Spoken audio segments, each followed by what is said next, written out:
My 6-year-old daughter and I were eating dinner at a family shelter when a black sedan pulled into the parking lot. An elderly woman stepped out, looked through the window, and froze. She walked in and said, "Why aren't you living in your house on Birchwood Lane?" I blinked. "What house?" I didn't raise my voice. I made a phone call. 3 days later, I walked into my parents' anniversary party, and my mother's face went white. My name is Serena Mitchell. I'm 29. I'm a second-grade teacher and a single mom. And this is the story of how my own parents stole a house from under me and cashed rent checks for 2 years while my daughter and I slept on a shelter cot. If you're watching this, please subscribe and let me know where you are watching from.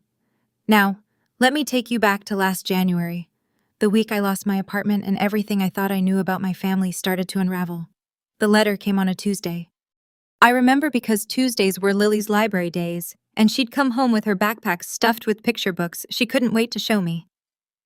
That afternoon, while she was spreading them across the kitchen table of our one-bedroom apartment on Division Street, I stood at the counter reading a 30-day notice to vacate. The building had been sold. New ownership, all tenants out by February 15th. I read it 3 times. Then I folded it, slid it into the clear plastic folder I kept our important documents in, and sat down next to Lily. "Which one first tonight?" I said. She held up a book about a bear building a house in the woods. Of course she did. That night, after she fell asleep, I did the math on the back of a grocery receipt. First month, last month, security deposit, $4,200 minimum for anything in Portland. That wouldn't put me further from Lily's school. I had $1,100 in savings. My last child support check from Marcus had bounced in October, and the one before that never came at all. I called my mother. "Mom, I need help. Just temporary. A few weeks until I find a new place. Lily and I can share a room." Diane Mitchell paused the way she always paused before delivering a no. Long enough that you'd start hoping. "Honey, we don't have the room. Kyle and Brenna are staying with us right now. You know how it is." Kyle, my older brother, 33 years old. Employed full-time at a logistics company with a wife who sold real estate, staying in my parents' 4-bedroom house. "Can Lily at least stay with you while I figure things out?" That wouldn't be fair to Kyle's kids. I didn't argue. I never argued. I said, "Okay, Mom," the way I'd been saying it my whole life. And I hung up. 3 days later, Lily and I checked into the Maplewood Family Shelter on Powell Boulevard with 2 suitcases and a stuffed bear named Captain. The intake worker handed me a sheet of rules and a room number. The hallway smelled like industrial bleach and someone else's spaghetti sauce. The fluorescent light above our door buzzed at a frequency I'd hear in my sleep for the next 2 months. Lily looked up at me. "Is this a hotel, Mom?" "It's temporary, baby." I believed that I had to. The beds were metal-framed bunks with mattresses wrapped in vinyl. Lily took the top because she said it was like a treehouse. I lay below her, staring at the underside of the slats, listening to her shift and sigh and shift again. "Mommy," the light makes a noise. She meant the fluorescent tube in the hall. It hummed through the gap under our door, a thin electric whine that never stopped. "Close your eyes, Lily. I'll tell you a story." I made one up about a girl who could talk to foxes. I don't remember the plot. I just remember that by the time I ran out of words, Lily's breathing had gone slow and even, and the hallway was quiet. Except for that hum, and somewhere down the corridor, a woman crying softly behind a closed door. I did not sleep. I lay there and thought the thing I could never say out loud. She's going to remember this. Not the story about the foxes. This, the bunk, the buzzing light, the smell. Someday she'll be old enough to understand what a family shelter is, and she'll know that her mother couldn't provide a home. That thought sat on my chest like a stone. The next morning, a woman with warm brown eyes and a lanyard that read, "Priya Okaur, case manager," knocked on our door at 8:15. "Serena, I've been assigned to your case. Can we talk?" Priya was professional, but not cold. She walked me through housing wait lists, emergency assistance programs, Section 8 timelines. She didn't sugarcoat anything. When I asked, "How long do most families stay here?" she paused just a beat and said, "It varies. But I'll make sure you have everything you need to get out as fast as possible." That night, I texted my mother a photo of Lily's artwork from school, a rainbow over a house. Diane replied 3 hours later at 9:47 p.m. "Stop being dramatic. Lots of people go through hard times." I stared at the screen. Then I screenshotted the message, saved it to my phone, and put it in a new album I labeled Records. I didn't know why yet. I just knew I should keep it. Here's what a day looked like. 5:30. Alarm on my phone. Volume low so I wouldn't wake the family in the next room. Shower in the communal bathroom. Lukewarm water. No lock on the stall.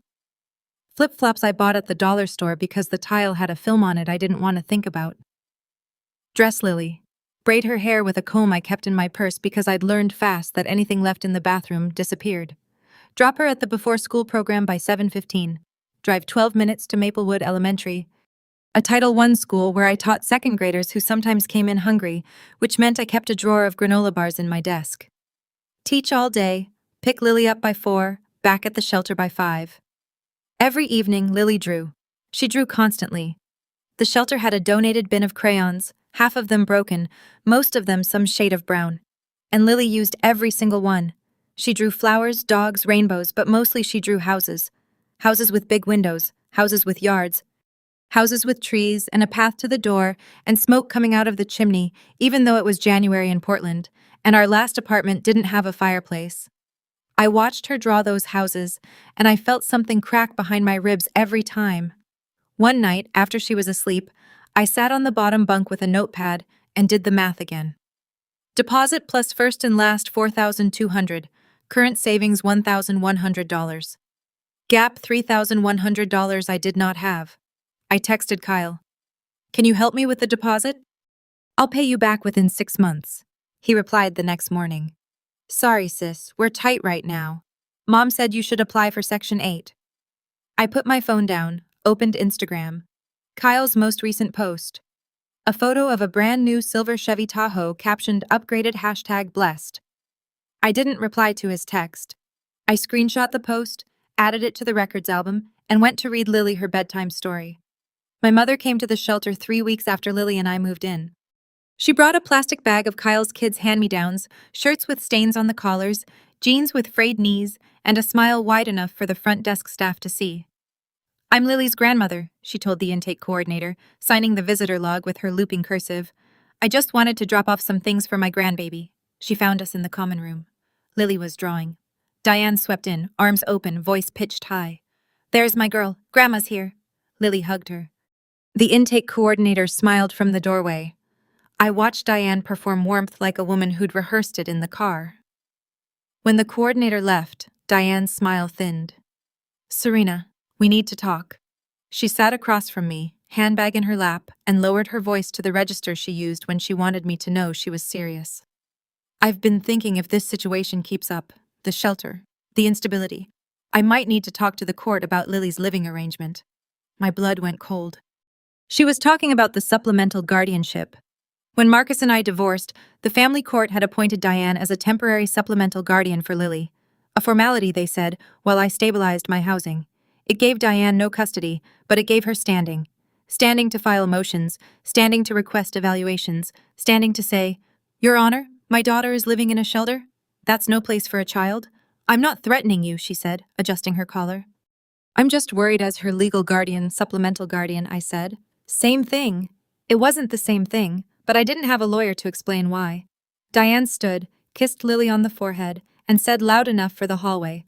Be good for Mommy, okay? Grandma loves you so much. She signed the visitor log on her way out. Date, February 3rd. Time, 4:20 p.m. That night, I started a handwritten journal. Date, event, what was said, who was present. I didn't have a name for what my mother was doing. I just knew it needed to be written down.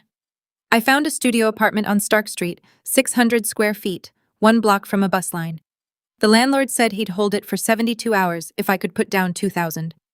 $2,000. That was the gap between my daughter drawing houses on a shelter floor and my daughter sleeping in a real bed in a room I could lock behind us. I called my mother one last time. Mom, I found a place. I just need $2,000 for the deposit. I'll pay you back from my tax refund in March. That's 6 weeks. Diane sighed the long theatrical sigh she'd been perfecting since I was 12. Serena, your father and I are on a fixed income. We simply don't have it. 2 weeks earlier, she'd accidentally sent a photo to the family group chat before deleting it. I caught it before it disappeared. Robert leaning against a new Ford F-150 in the driveway, grinning, holding up the keys. Fixed income. Mom, I'm asking for a loan, not a gift. The answer is no. And frankly, maybe this is God's way of telling you to be more responsible. I held the phone away from my face and pressed my knuckles to my mouth. I counted to 5, then I put it back. Okay, Mom. I let the apartment go. That night, Lily tugged my sleeve while I was writing in my journal. Mom, when are we going home? Soon, baby. I didn't know what soon meant anymore. The word had gone soft and shapeless, like something left in the rain too long. After Lily fell asleep, I opened the clear plastic folder. It was thick now. The 30-day notice from Division Street, screenshots of Deanne's texts, screenshots of Kyle's, the visitor log entry, my handwritten journal, receipts from my past stubs, all of it organized with sticky tabs I'd taken from the supply closet at school. I didn't have a plan for any of it. I just had an instinct I couldn't name. Keep everything. I closed the folder and slid it under my mattress. I thought I was out of options. I thought this was my life now. The hum of the hallway light, the vinyl mattress, the word temporary turning to cement in my mouth. I was wrong because 3 days later, a black sedan pulled into the shelter parking lot and everything I believed about my family shattered like a plate on a tile floor. It was a Saturday, late afternoon. The common room smelled like canned tomato soup and the wet wool of someone's coat drying on a chair. Lily and I were at our usual table. She was drawing. I was pretending to grade papers while actually staring at my bank balance on my phone when I heard a car door close in the parking lot. Through the window, I saw a black Lincoln Town Car. Not the kind of car that pulled into the Maplewood family shelter. An elderly woman stepped out. White hair cut short. Camel-cold cashmere coat. She moved slowly but with purpose, the way people move when they've decided something. She reached the front entrance and looked through the glass. Her eyes swept the common room, past the bulletin board with its flyers for food pantries and legal aid, past the row of high chairs, past the woman folding laundry in the corner, and landed on me. She stopped. I stopped. I hadn't seen my grandmother in almost 2 years. She was thinner than I remembered. Her hair was shorter, but those eyes, sharp gray blue, the kind that didn't miss anything, those hadn't changed. She walked in. She crossed the room. She looked at Lily, then at me. Then at the cot, visible through our open door, then back at me. Serena. Her voice cracked on the second syllable. What are you doing here, Grandma? She sat down. She took my hands. Hers were trembling. Why aren't you living in your house on Burwood Lane? The room tilted. I felt the fluorescent light buzzing above us like it had crawled inside my skull. What house? Evelyn Hargrove stared at me. I stared back. Lily looked up from her drawing and said, Hi. The way 6-year-olds say hi, easy. Unbothered, like the world hadn't just cracked open. My grandmother reached into her handbag and pulled out her phone. She opened a PDF and turned the screen toward me. I saw my name. I saw an address. I saw the words, Irrevocable Trust and Beneficiary, Serena Ella Mitchell, and a date from 2 years ago. A trust deed for a house in my name that I had never seen, never signed for, never been told about. I don't understand, I said. Evelyn's jaw tightened. Neither do I, but I intend to. Priya brought us coffee in paper cups and left the small meeting room without being asked. She read the situation the way good caseworkers do. One glance at my face, one at my grandmother's, and she closed the door behind her. Evelyn held the cup but didn't drink. After your grandfather passed, she said, I sold most of the properties, kept a few. One of them was a 3-bedroom on Burwood Lane. I bought it with the idea that you and Lily would live there. She'd set up an irrevocable trust. I was the beneficiary. The house was mine, free and clear, no mortgage. She'd given the trust documents to Diane because Diane was her daughter and she'd trusted her. Your mother told me you moved in last April. She sent me photographs of the kitchen, said you'd hung new curtains. My mother had never given me curtains. My mother had never given me an address. She told me you were happy that Lily loved the backyard. I felt my pulse in my teeth. Grandma, I've never set foot in that house. I didn't know it existed until 60 seconds ago. Evelyn set her coffee down. Her hand was steady now. When she spoke again, her voice was different, quiet, precise. The voice of a woman who'd run a real estate business for 40 years and recognized fraud when she smelled it. And what did Diane tell you about me? I felt the floor tilt again. She said you wanted space. That after Grandpa died, you cut off contact. That you didn't want to hear from us. I changed my phone number when I moved to Lake Oego. I gave your mother the new one. Evelyn paused. Only your mother. The room was very quiet. She told me you were in California, I whispered. Assisted living. Evelyn almost smiled, but it was the kind of smile that had glass in it. I'm 78 years old, Serena. I live 12 miles from here, and I have been sending birthday cards to this shelter zip code for 2 years, believing they were reaching a house. She pulled up a text on her phone. Messages from Diane, dated months apart. Serena loves the house. Mom, thank you so much. Lily's room is painted yellow, her favorite color, and then a photograph. A sunny kitchen with blue curtains and a fruit bowl on the counter. Evelyn turned the phone toward me. Do you recognize this kitchen? I didn't because it wasn't mine. I'd later learn when Gerald ran a reverse image search that it was a stock photo from a home staging website downloaded and cropped to look personal. My mother had built a fake life for me, complete with curtains and fruit bowls, and fed it to my grandmother piece by piece, while my real life played out on a vinyl mattress, under a buzzing fluorescent light.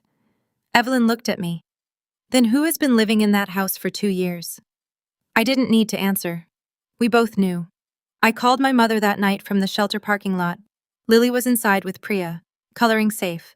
The February air cut through my coat. I turned on my phone's voice recorder before I dialed. Oregon is a one-party consent state. I'd looked it up during my lunch break. Diane picked up on the fourth ring. Serena, it's late. Mom, I saw Grandma today. Silence. Not the normal kind, the kind that has weight. That's impossible. She's in assisted living in California. She was here at the shelter. She showed me a trust deed for a house on Burwood Lane in my name. I could hear her breathing change faster, shallower, but when she spoke, her voice was smooth, rehearsed. I don't know what you're talking about. Your grandmother is confused, Serena. She has memory issues. You know that. I didn't know that because it wasn't true. Evelyn Harrove had recited dates, dollar amounts, and lease terms from memory less than 3 hours ago without hesitating once. Mom, who is living in that house? Serena, I think you need to calm down. You're stressed from the shelter situation. You're not thinking clearly. I'm thinking clearly enough to read a trust deed.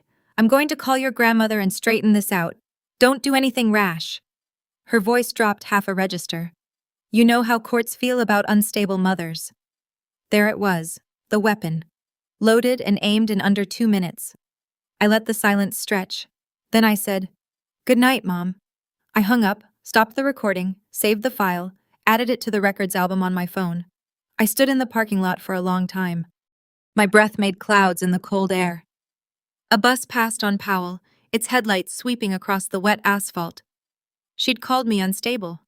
She'd called my grandmother confused. She had an answer for everything. A smooth, practiced, immediate answer, except the address on that deed. And that told me everything I needed to know. I walked back inside, checked on Lily, asleep already. Captain tucked under her chin and opened my journal. I wrote one line. She knows. She's not confused.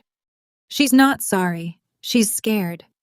And for the first time since I'd checked into this shelter, I wasn't the one who was afraid. I lay in the dark that night, listening to Lily breathe above me, replaying that phone call in my head. My mother didn't stammer. She didn't hesitate. She didn't even ask if Lily was okay. She just denied smoothly like she'd been practicing for it. And I kept thinking, how many times has she done this? How many times did I believe her without question? Have you ever had that moment where the person you trusted most turns out to be the one who lied the longest? Tell me in the comments. I want to know I'm not the only one. I couldn't sleep, so I did what I always do when my brain won't quiet. I went backward. I thought about summer camp. Kyle went every year. Camp Tamuk, the one with the ropes course and the lake. I stayed home and helped Diane clean the house because someone has to. Serena and Kyle needs the experience. I was 9. I thought about the car. Kyle got a used Honda on his 18th birthday. When I turned 18, Diane said, Get a job, honey. That's the real gift. I laughed because I thought she was joking. She wasn't. I thought about college. I got accepted to Oregon State with a partial scholarship. Diane said, Are you sure you can afford the rest? Kyle dropped out of community college halfway through his second semester. Diane said, He's finding himself.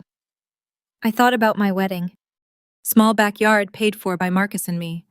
Diane didn't contribute because they were saving for Kyle's wedding. Kyle wasn't engaged. He wasn't even dating anyone. Seriously. I thought about my divorce. I called Diane 3 days after Marcus left, asking if she could help with the attorney retainer. You need to handle this yourself, Serena. We can't keep rescuing you. She had never rescued me, not once. When Kyle divorced his first wife 2 years earlier, Diane paid his lawyer in full, $2,400. I know because she told the entire family at Thanksgiving, framing it as a sacrifice. Lying on that shelter bunk, I finally saw the pattern for what it was. It was never about money. It was never about room. There was always money for Kyle. There was always room for Kyle. The answer was only no when I was the one asking. And it had been that way for as long as I could remember. I wasn't the black sheep. I was the invisible one. The daughter they kept around so the family portrait looked complete.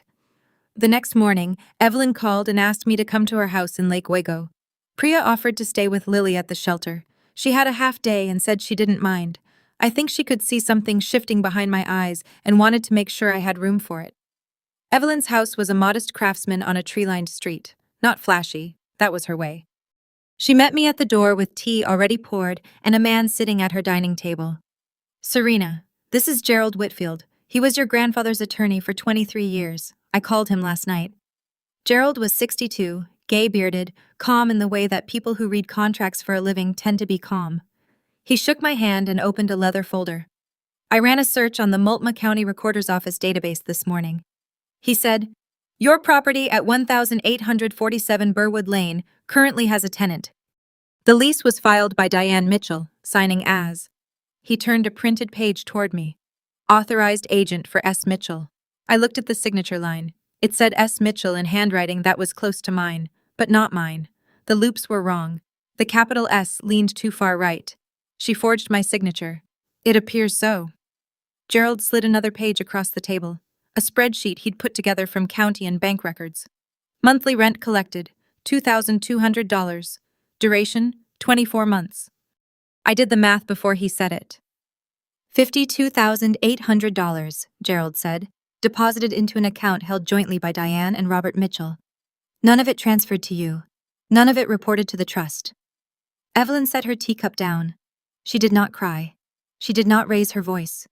But her eyes, those sharp gray blue eyes, went hard in a way I'd never seen. "My own daughter," she said quietly. "Stealing from a 6-year-old." I stared at the number. $52,800. That was the deposit for the apartment I lost. That was 2 years of stability I never had. That was clothes for Lily that weren't hand-me-downs with stains on the collars. That was every night I lay awake on a vinyl mattress doing math on the back of a receipt, coming up short. All of it in Diane's account. Every cent. Gerald closed the folder. "There's more," he said. I looked up. "She also took out a home equity line of credit on the property in your name." The room went very still. Gerald explained it the way you explain a wound. Carefully, but without pretending it didn't bleed. "A home equity line of credit, $35,000, opened 14 months ago using forged documents. My name, my social security number, my supposed signature. The application listed my occupation as property manager, which I was not, and my address is 1847 Burwood Lane, where I had never lived." "Where did the money go?" I asked. Gerald turned to the next page. Bank statements, not mine. Diane and Robert's joint checking account. He'd highlighted the withdrawals in yellow. $12,000 to a home renovation contractor. Diane and Robert's kitchen remodel, the one she'd posted photos of on Facebook last summer, captioning it, "Finally got my dream kitchen. Blessed. $8,000 to Visa. Credit card debt, $5,000 to a Ford dealership. Down payment on Robert's F-150 and $10,000.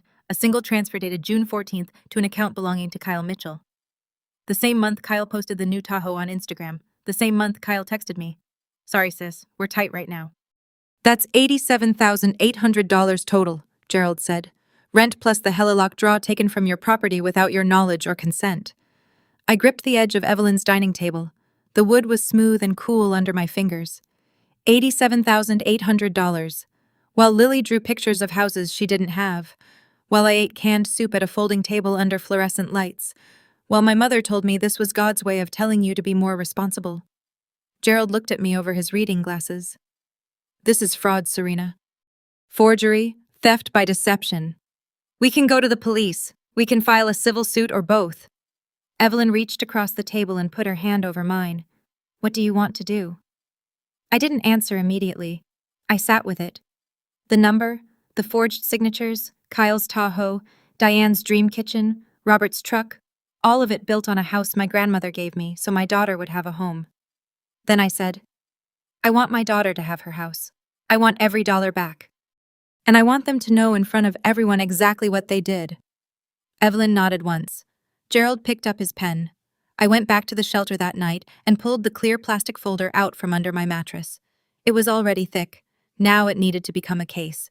I bought a 3-ring binder from the dollar store, blue, the only color they had, and a pack of tab dividers. I sat on my bunk after Lily fell asleep and built it section by section. Tab 1, the trusted. Evelyn had given me a certified copy from Gerald's office. Embossed seal, notarized. Every page initialed, my name in black ink. The date, April 23rd, 2 years ago. Tab 2, property records. County recorder search showing 1847 Burwood Lane. The lien record. The Helilock filing. Tab 3, the forged lease. S. Mitchell in handwriting that wasn't mine. Authorizing a rental agreement I'd never seen. Tab 4, screenshots. Diane's texts.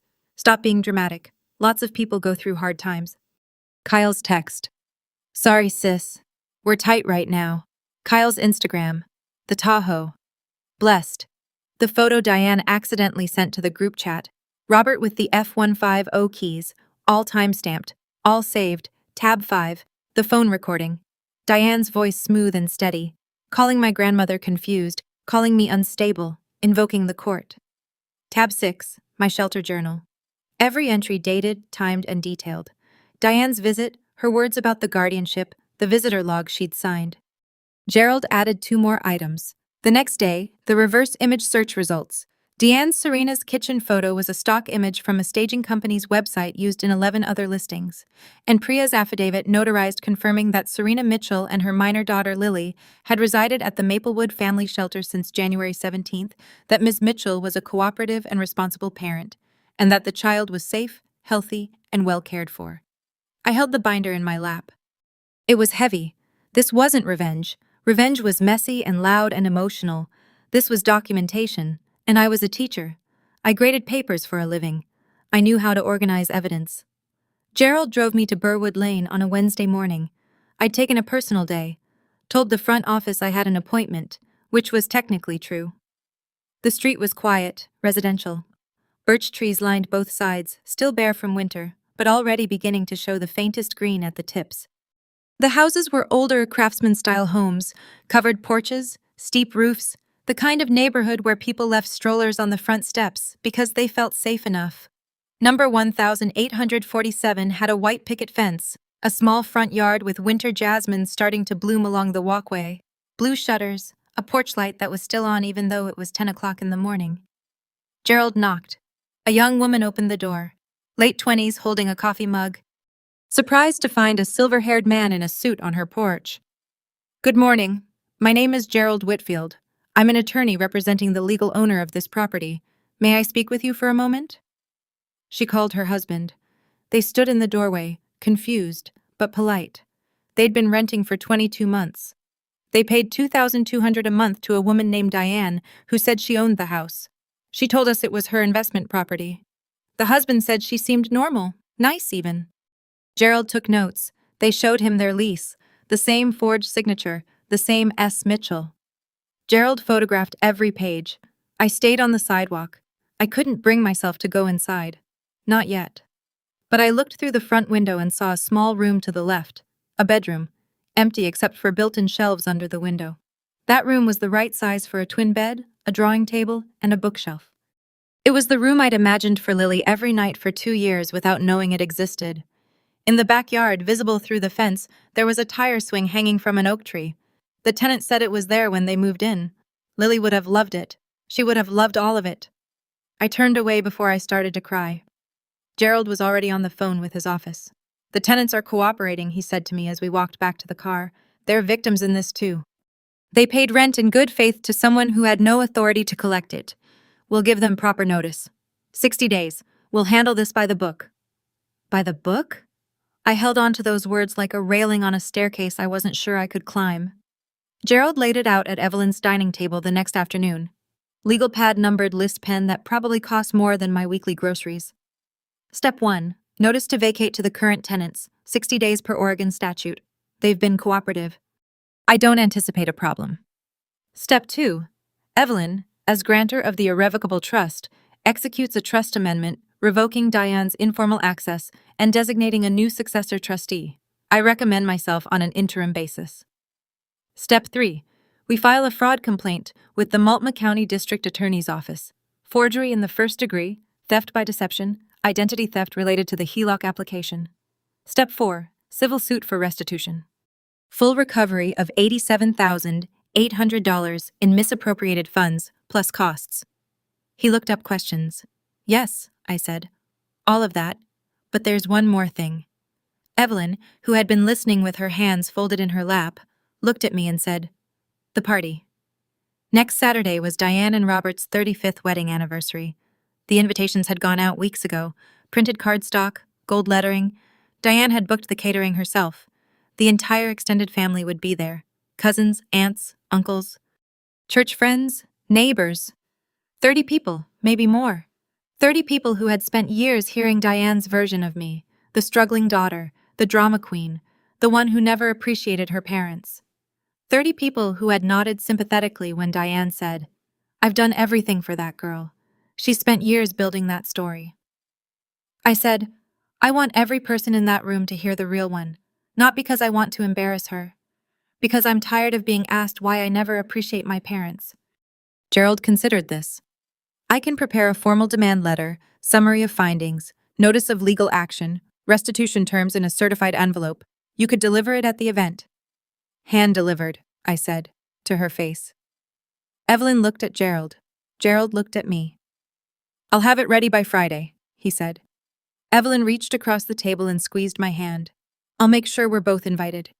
Before anything else, I had to remove the chain my mother had wrapped around my throat. Gerald filed a motion to terminate the supplemental guardianship on Monday morning. The grounds were clean.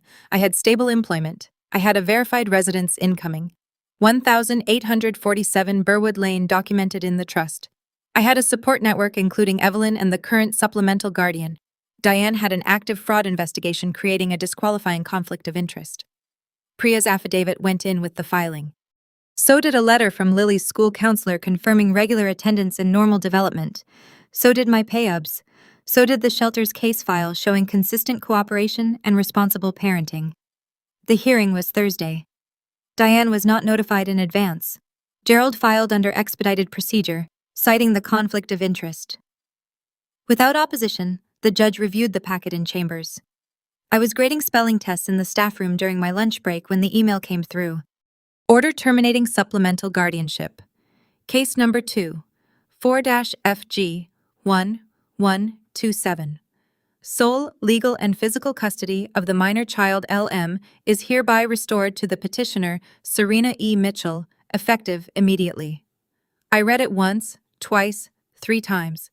Then I put my head down on the table between a stack of second-grade worksheets and a cold cup of coffee, and I cried silently. There were teachers in the next room, but the tears ran down my wrists and onto the formica.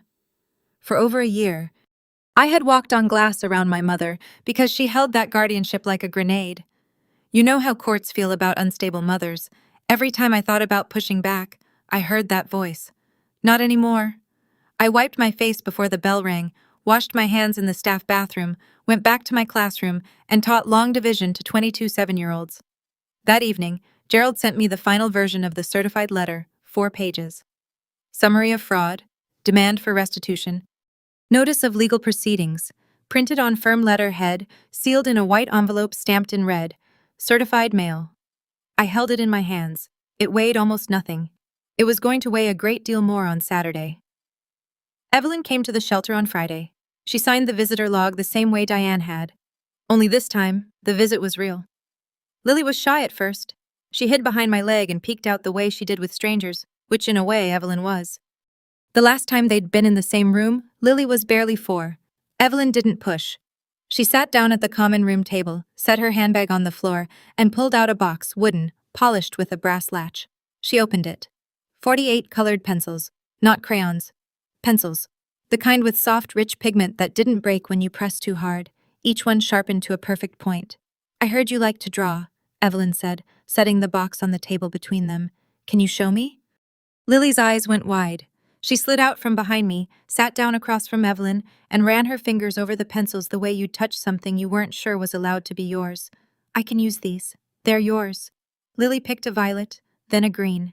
Then she began to draw the way she always drew, fast, sure tongue poking out of the corner of her mouth. She drew a house. Of course she did. It had a big window, a front path, a tree in the yard, and in the back, a circle hanging from a branch, a swing. Evelyn looked at me. Her eyes were wet, but she didn't let the tears fall.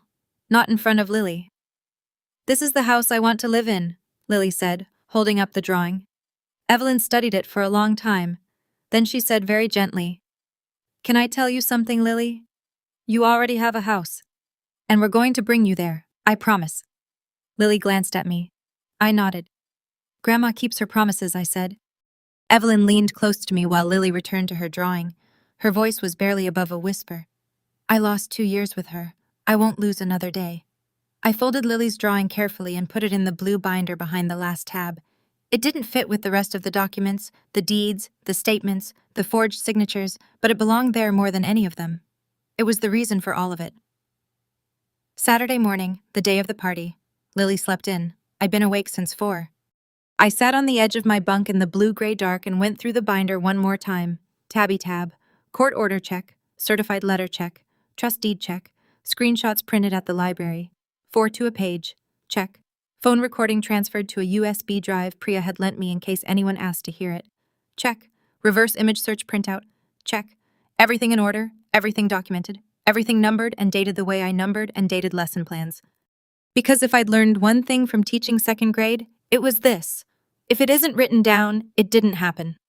Priya stopped by the room at 7. She was off duty, but had volunteered to watch Lily tonight. She'd take her to Evelyn's house before the party started. Lily would not be at that anniversary dinner. I'd made sure of it. "You okay?" Priya asked from the doorway. "I'm terrified." She leaned against the frame. "Good. That means you care enough to do it right." I tried on my outfit in the communal bathroom. White blouse, the one I wore for parent-teacher conferences. Black slacks, a dark blazer Priya had lent me, slightly too big in the shoulders. No jewelry, no makeup except the lipstick I found at the bottom of my purse, half used. I looked at myself in the mirror above the sink, a woman in borrowed clothes standing in a shelter bathroom. The fluorescent light hummed overhead, the same hum that had followed me every night for 2 months. Tomorrow, I told myself, I wouldn't hear that sound tomorrow or the day after or the week after. Lily and I would be somewhere else, somewhere with walls that belonged to us and a door that locked from the inside. But first, there was tonight. I put the binder in my bag, zipped it shut, walked back to my room. Lily was awake, sitting up on the top bunk, Captain in her lap. "Where are you going, Mommy?" "To see some family, baby. Priya's going to take you to Grandma She's house tonight. You'll have a sleepover." Her face lit up. "Can I bring my pencils?" "Of course." I kissed her forehead. She smelled like the coconut shampoo I bought at the drugstore because it was the one thing I refused to compromise on. My daughter would always smell like something good. I picked up my bag. The binder shifted inside, heavy, ready. My hands were shaking, but my head was clear. The text from my cousin Rachel came at 2 o'clock in the afternoon while I was braiding Lily's hair for the sleepover. "Hey. Heads up. Your mom's been telling everyone at church that you're struggling with mental health issues, and she's been supporting you financially for months. But you keep pushing her away. People are eating it up. Uncle Tom gave a whole speech about it at Bible study. Just thought you should know." I read it twice. Then I put my phone down and finished the braid. I wasn't surprised. This was Diane's playbook, the preemptive strike. By the time I walked into that party, 30 people would already believe I was ungrateful, unstable, and probably on something. Diane would hug me in front of them, and they'd think she was a saint for even inviting me. I'd watched her do this my whole life. The only difference was that this time, I knew the script in advance. I texted Rachel back. "I don't believe her, by the way," she'd added. Something always felt off. "Are you okay?" "I'm fine," I wrote. "Are you coming to the party tonight?" "Yeah, good. Keep your phone charged." I called Gerald. He confirmed. Letter ready. Originals in his office safe. Copies in the binder I was carrying. He'd be on standby by phone in case Diane's attorney tried anything on the spot. I called Evelyn. She'd arrived separately. Her driver would bring her at 6:30. She hadn't told Diane she was coming. The invitation had been routed through Kyle, who Evelyn had called and said, "I'd like to surprise your mother for the anniversary. Don't spoil it." Kyle apparently had said, "That's so sweet, Grandma." and Priya. Priya was already at the shelter, overnight bag in hand, coloring books under one arm, ready to take Lily to Lake Oswego as soon as I left. I knelt down and held Lily's face in my hands. Have fun tonight. Okay, draw something for Grandma She. I'll draw her house, Lily said. That sounds perfect. I let go. I picked up my bag. I walked out of the Maplewood family shelter into the late afternoon rain, and I got in my car and I drove toward my parents' house with a blue binder and a certified letter and absolutely nothing left to lose. My parents' house was lit up like a stage set. Every window glowed. The driveway was lined with cars. Through the front bay window, I could see people milling with plates and glasses. Aunts, uncles, cousins, church friends. The anniversary banner hung across the living room wall in gold cursive. Happy 35th, Diane and Robert. I sat in my car for 90 seconds, counted my breaths, felt the weight of the bag on the passenger seat. Then I got out. The front door was open. I stepped inside and the smell hit me first.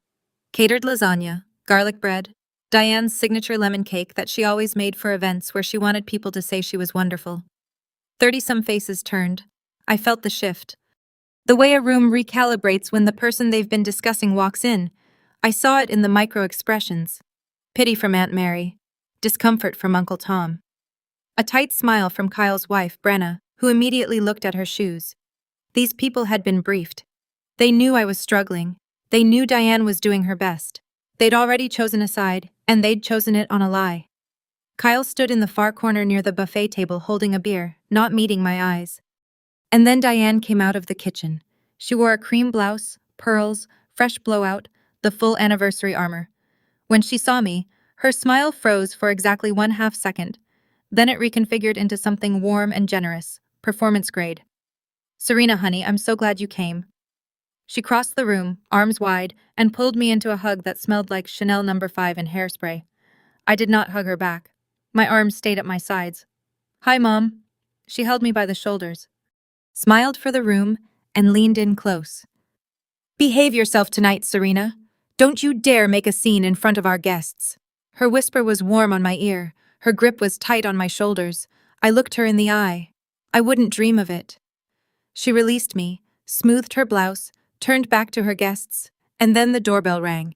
Robert opened it, and there, framed in the porch light, stood Evelyn Hargrove, 5'3", white hair, cashmere coat, 78 years old, and absolutely not in California. Deanne's face went white, not pale. White, the color of paper, the color of surrender. Mother, she whispered. Surprise, Evelyn said. The room came alive the way rooms do when the matriarch enters. Evelyn Hargrove was not a woman people forgot. She'd built a real estate business with her late husband from nothing, funded college scholarships for 2 nephews, and still sent handwritten Christmas cards every year to 46 people. When she walked in, people straightened. Evelyn, oh my God, we haven't seen you in years. Aunt Mary was first, then Uncle Tom, then cousins I couldn't name. They circled her. Hugs, handshakes, genuine warmth. Evelyn received each one graciously, the way a woman accustomed to being respected moves through a room. I stood near the hallway and watched my mother. Diane hadn't moved from the kitchen doorway. Her hand was on the frame. Her knuckles were pale. Evelyn made her way through the well-wishers and finally reached Diane. She embraced her lightly, one arm a polite pat on the back. Diane, you look well. How's everything? Diane's voice came out too bright. Mom, what a surprise. I didn't know you were in California, Evelyn said. She smiled. No, I moved back to Lake Ogo last year. She turned to the room, still smiling. Didn't Diane tell you? Several people glanced at Diane. Diane laughed, a short clipped sound. I must have forgotten to mention it. Evelyn accepted a glass of water from Robert, who looked like he'd rather be holding a shovel to dig himself underground. She settled into an armchair near the buffet table, and the room settled around her. Then, with the tone of someone making pleasant conversation, Evelyn said, So, have any of you been to Serena's house on Burwood Lane? The one I gave her. The room went quiet, not dramatic, quiet, confused quiet. The kind of quiet where people look at each other to confirm they heard what they just heard. Diane crossed the room fast. Mom, let's not talk about real estate right now. It's a party. Evelyn took a sip of her water. Of course, I just assumed everyone knew. I bought it for Serena and Lily 2 years ago. A 3-bedroom, lovely street. She looked at me across the room. Serena, have you been enjoying it? Every pair of eyes in the room swiveled to me, and then to Diane, and then back to me. I said nothing. I didn't need to. The silence was doing my work for me. Diane's neck flushed red from the collar of her cream blouse, spreading upward like a stain. The murmuring started. Low, uncertain. People looked at Diane for an explanation. Diane opened her mouth, but I stood up before she could fill the space with another lie. Since Grandma brought it up, I said, I think everyone in this room deserves the truth. My voice was steady. I don't know how, because my pulse was hammering so hard I could feel it in my fingertips. But I'd spent 2 months swallowing silence in a shelter, and I was done. I have never been inside that house. I didn't know it existed until 1 week ago. The murmuring stopped. Diane stepped forward. Serena, stop. You're confused. You've been under a lot of stress. I'm not confused, Mom. I kept my eyes on the room, not on her. I found out about the house because Grandma walked into the family shelter where Lily and I have been living for the past 2 months. 30 faces, 30 frozen expressions. Aunt Mary's hand went to her mouth. Uncle Tom's jaw actually dropped. I'd thought that was a figure of speech until I saw it happen. A woman from Deanne's church group said, A shelter? The Maplewood Family Shelter, I said. On Powell Boulevard. Lily and I have been there since January 17th. Bunk beds, communal bathroom, canned soup for dinner. I let that sit while the house Grandma bought for us, the one she gave to Mom to hand over, has been rented out by Mom for 2 years. Robert stood up from the couch. That is enough, Serena. I looked at him. He was red-faced, pointing at me with one thick finger, the universal gesture of a man who has no argument, but plenty of volume. Sit down, Dad, I said. Quiet, level, I'm not done. He didn't sit, but he didn't speak again. Mom rented the house using a forged lease. My name, my signature, neither of which I gave. She collected $52,000 in rent. She took out a $35,000 home equity line of credit on the property. Also in my name, also without my knowledge. Total $87,800. I said the number clearly. I wanted it in the air. I wanted every person in that room to feel the weight of it. All of it deposited into Mom and Dad's joint account, while my daughter drew pictures of houses she didn't have on the floor of a homeless shelter. Nobody moved. Nobody breathed. The anniversary banner hung behind Diane's head like a prop in a play that had gone terribly wrong. Diane's voice came out high and fractured. That is a lie. Mother, tell them she's lying. Evelyn set down her water glass. I wish she were. I reached into my bag. The room was so quiet. I could hear the catered lasagna bubbling in its tray on the sideboard. Somewhere behind me, a phone buzzed once and stopped. Rachel, I'd learn later, already texting her sister. You need to call me right now. I pulled out the envelope, white, legalized. The red certified mail stamp across the front was bright under the overhead light. This, I said, is a formal demand letter prepared by Gerald Whitfield, attorney at law, on behalf of myself and the Hargrove Family Trust. I set it on the table between the lemon cake and a vase of grocery store tulips. It contains a certified copy of the trust deed naming me as sole beneficiary of 1847 Burwood Lane. A copy of the lease agreement you signed using a forgery of my signature. Bank records showing $52,800 in rent deposited into your checking account over 24 months. Halilok statements showing $35,000 drawn against my property using fraudulent documents. I ticked them off the way I read a rubric to my second graders. Calm, clear, no emotion wasted, and a notice that a fraud complaint has been filed with the Multnomah County District Attorney's Office. Diane stared at the envelope. She didn't touch it. Her hands were at her sides, fingers curled, trembling. Robert's mouth was open, but nothing was coming out. I reached into the bag one more time and pulled out a single sheet of paper. There's also this. I held it up. A court order issued last Thursday terminating your supplemental guardianship of Lily. Effective immediately, sole custody has been restored to me. That was the one that broke her. Not the money, not the fraud charges, the guardianship. The leash she'd held over me for a year. You can't do this, Diane whispered. Her voice was stripped now, raw. I am your mother. I looked at her. My mother in her cream blouse and pearls, standing in front of a banner, celebrating 35 years of a marriage built in part on money stolen from her own granddaughter. And I'm Lily's mother, I said. That's the only title that matters to me right now. I set the court order on top of the envelope, stepped back. You had 2 years to do the right thing. You had 2 years to hand me that key. Instead, you watched your granddaughter sleep in a shelter. So no, you don't get to call yourself my mother tonight." The room didn't gasp. It was worse than that. It just absorbed. 30 people standing in a living room decorated for celebration, absorbing the fact that the woman who baked the lemon cake had stolen a house from her own daughter. Diane cried, "Not the quiet kind, not the kind you feel sorry for, the theatrical kind. The kind that turns outward, that reaches for an audience, that says, 'Look what she's doing to me,' without using those exact words." She pressed both hands to her chest and turned toward the room. "You see? You see what she's doing on our anniversary? After everything I've done for her, I raised her. I sacrificed everything." She looked at Aunt Mary. Mary didn't move. She looked at Uncle Tom. Tom looked at the floor. Robert stepped in front of Diane like a shield. "This family is falling apart because of you, Serena. You always had to make everything about yourself." I didn't respond to him. I turned to Rachel, who was standing near the bookshelf with her phone in her hand, and said, "Ra, do you mind reading these out loud?" I handed her my phone open to the screenshot album. Rachel looked down. Her eyes moved across the screen. Then she read clearly, steadily, the way someone reads testimony.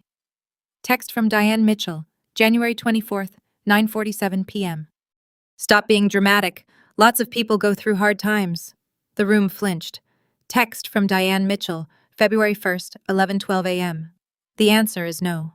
And frankly, maybe this is God's way of telling you to be more responsible." Diane lunged forward. "Those are out of context." Text from Kyle Mitchell, January 28th, 8:03 a.m. "Sorry, sis, we're tight right now. Mom said you should apply for Section 8. Rachel lowered the phone and looked at her aunt. "Were you tight, Aunt Diane?" "Because those HELOC records say there was $35,000 sitting in your account when you told Serena you couldn't spare $2,000. Diane turned to Evelyn. The tears were real now, but they weren't the right kind. Not remorse, not shame. The tears of someone watching their story fall apart in real time. "Mother, please. I can explain everything." It was a misunderstanding. Evelyn didn't raise her voice. She didn't need to. A misunderstanding does not come with a forged signature. "Diane." The lemon cake sat untouched on the table. The tulips leaned sideways in their vase, and my mother stood in the middle of her own anniversary party, surrounded by 30 people who could no longer look her in the eye. Rachel didn't let it go. She turned to the corner of the room where Kyle had been standing all evening, silent, nursing the same beer. "Kyle," she said, "did you know about this?" Every head turned. Kyle's face was red, not angry red, caught red. He shifted his weight and said in a voice that tried very hard to sound casual, "I didn't know the details. I just thought Mom was managing some property for Grandma." "The HELOC records," I said, "show a $10,000 transfer to your personal account dated June 14th for the down payment on your Tahoe. The SUV, the number blessed one, the one he posted on Instagram the same month he told me he was too tight to help with the deposit." Kyle opened his mouth, closed it, opened it again. "I thought that was Mom's money. She said it was a loan from her savings." "It wasn't her money," Evelyn said from her chair. Her voice was even, factual, like a woman reading a balance sheet. "It was drawn from a line of credit taken out fraudulently on your sister's property. A property I purchased so that your niece would have a home. The 6-year-old who has been sleeping in a shelter." Kyle put his beer down on the mantel. He didn't pick it up again. Uncle Tom spoke for the first time since the beginning. His voice was thick. "Diane, I vouched for you. I told people in this room, in this family, that Serena was the problem, that she was ungrateful, that you were doing your best." He paused. "You made me a liar." "Aunt Mary, I cannot believe this. You stole from your own grandchild." Diane's composure finally cracked. Not into sorrow, into defiance. "It's not stealing," she shouted. Her voice bounced off the walls. "It's family money. Mother gave it to me, and I managed it the way I saw fit." "I gave it to Serena," Evelyn said. Quiet. Absolute. "I have never in 78 years been more ashamed of my own child." The room held that sentence like a held breath. Diane looked at the 30 faces that had smiled at her when she cut the cake, that had toasted her marriage, that had believed her for years, and found nothing. No sympathy, no rescue, no one to perform for. She turned and walked down the hallway to the bathroom. Robert followed. The door shut. The anniversary banner hung crooked above the empty buffet table, one corner drooping where the tape had given up. Nobody fixed it. I left the party before anyone started cleaning up. I drove to Evelyn's house, picked up a sleeping Lily from the guest room, carried her to the car, and buckled her in with Captain wedged between her and the seatbelt. She didn't wake up. On the drive back to the shelter, the last drive, I told myself, the very last one, my phone buzzed twice. Gerald confirming the letter had been hand-delivered with Rachel and Tom as witnesses, and Priya texting a photo of a drawing Lily had made at Evelyn's. A house with a yellow door and 3 stick figures out front. I saved both. The following week, Gerald did what Gerald does. He moved paper. Monday, civil suit filed in Multnomah County Circuit Court. Diane and Robert Mitchell, defendants.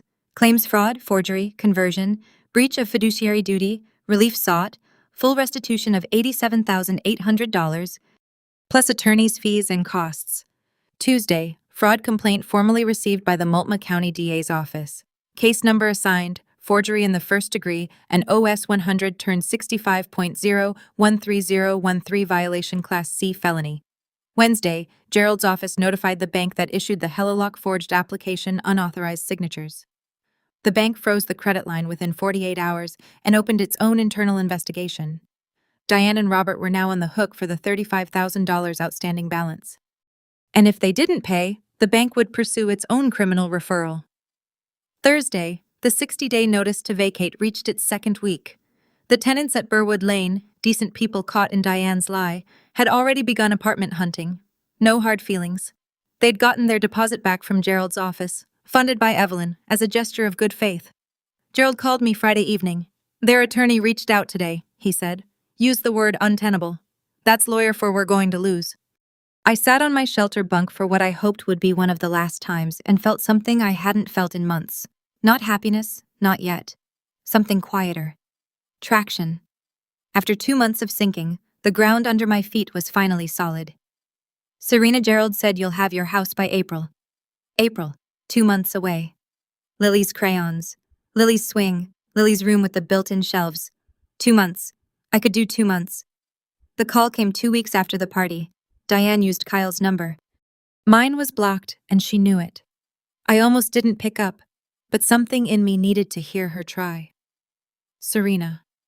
Her voice was different, smaller, stripped of its polish, its performance. Please, can we talk? You have 2 minutes. Drop the charges, please. We'll pay you back. All of it. I swear your father's blood pressure is through the roof. I can't sleep. The whole family won't speak to us. Pastor Reynolds asked us not to come to service until the situation is resolved. She drew a ragged breath. I'm begging you. I stood in the shelter hallway. The fluorescent light buzzed above me. Down the corridor, someone's toddler was laughing. The pure, helpless kind of laugh that doesn't know anything about fraud or forgery or $35,000 credit lines. Mom, I said, you had 2 years, 730 days. Every single one of those days you could have called me and said, Serena, there's a house, it's yours, here's the key. And every single one of those days, you chose not to. I know. But you watched me beg you for $2,000 while you sat on $87,000. You told me God was teaching me responsibility. You told Grandma I was living in that house. You told the family I was mentally ill. You used my daughter's guardianship to keep me quiet. Silence. So no, I said I won't drop the charges. I'm your mother, Serena. Doesn't that mean anything? It meant everything to me. I said, that's why this hurts. But I have a daughter, too. And she is never going to wonder whether her mother protected her. I heard Diane inhale to speak. I didn't wait. You didn't ruin this family, Mom. You just built it on a lie. I'm not destroying anything. I'm just turning on the lights. I hung up. I blocked Kyle's number. I walked to the common room. Lily was sitting at the table drawing with her colored pencils, the ones Evelyn had given her. She looked up. What are we drawing today? I asked, sitting down beside her. Our new house, she said, with the swing. I picked up a green pencil and started on the tree. Sometimes I wonder if my mother ever really saw me, not the version she described to relatives, the struggling one, the dramatic one, the one who never appreciates anything, not the scapegoat, just me. The woman who packed lunches at 5:30 in the morning, graded spelling tests on her lunch break, and never once asked for a single thing she wasn't owed. Do you think people like her ever change? Or do they just find someone new to control? I honestly don't know, but I know what I chose. Tell me what you think. Drop it in the comments. 4 weeks after the anniversary party, Diane and Robert's attorney called Gerald and said the word settle. Gerald walked me through the terms over the phone while I sat in the school parking lot during my planning period. Engine off, heater fading. Restitution, $52,800 in misappropriated rent to be repaid over 36 months. $1,467 per month deposited directly into a trust-managed account. First payment due in 30 days. Helolock.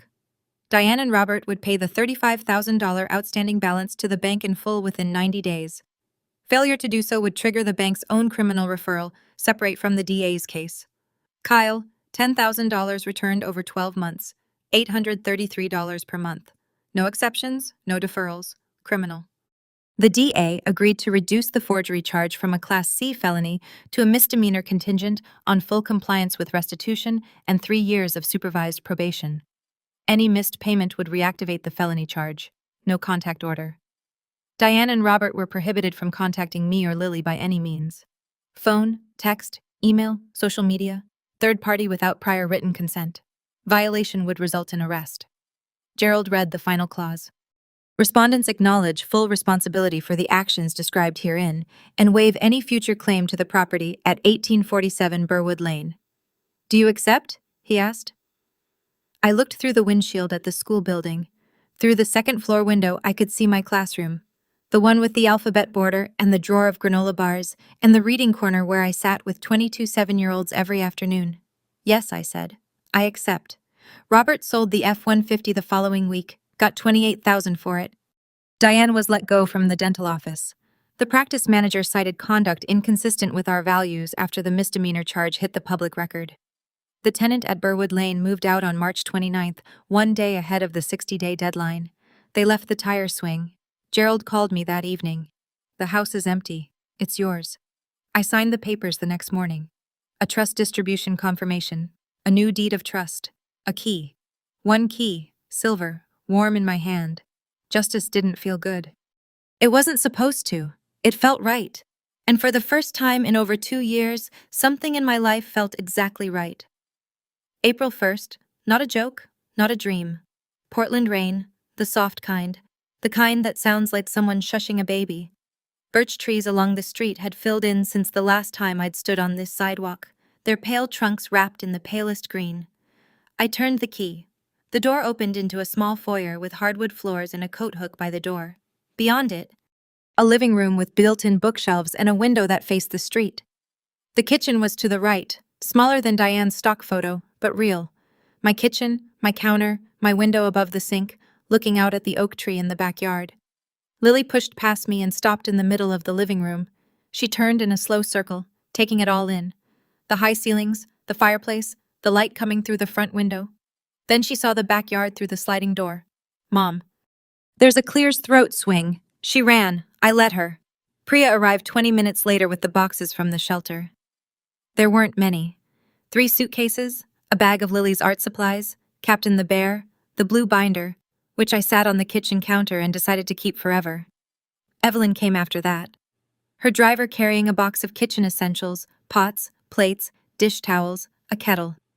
She set a small vase of fresh daffodils on the counter and didn't say anything. She didn't need to.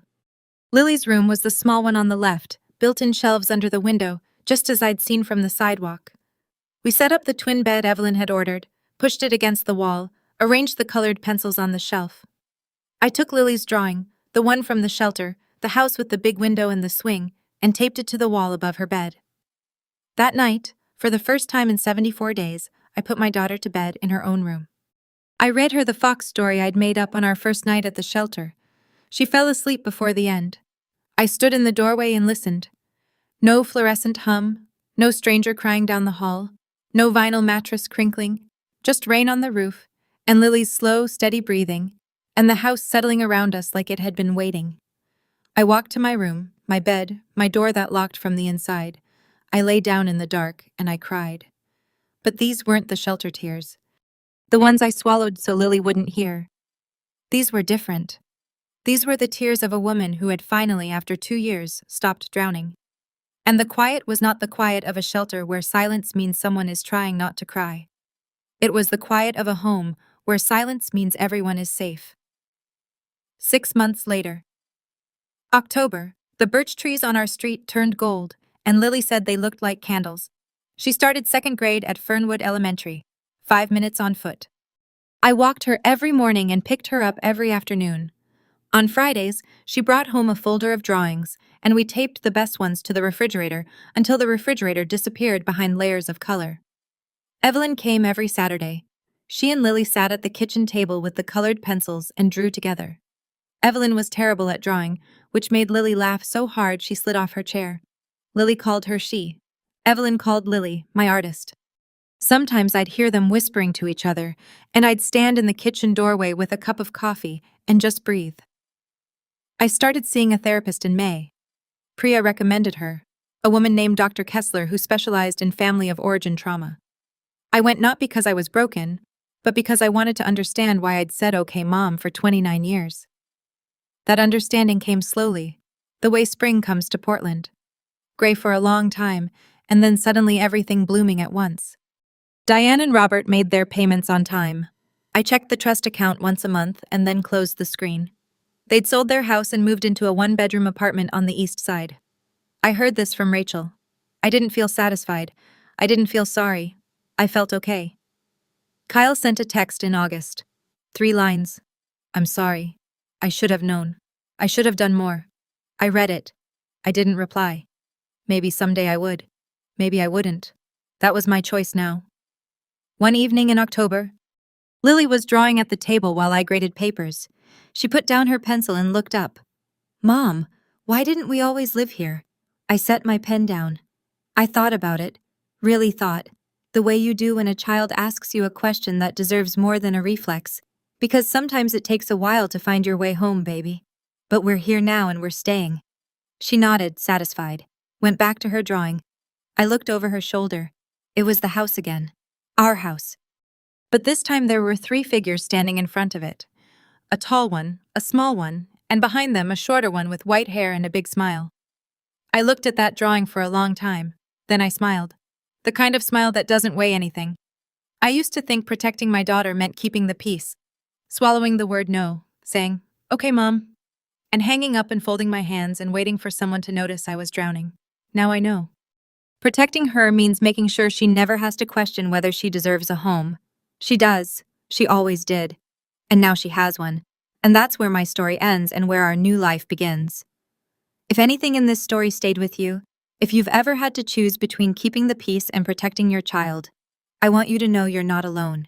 And choosing yourself isn't selfish. It's the bravest thing you'll ever do.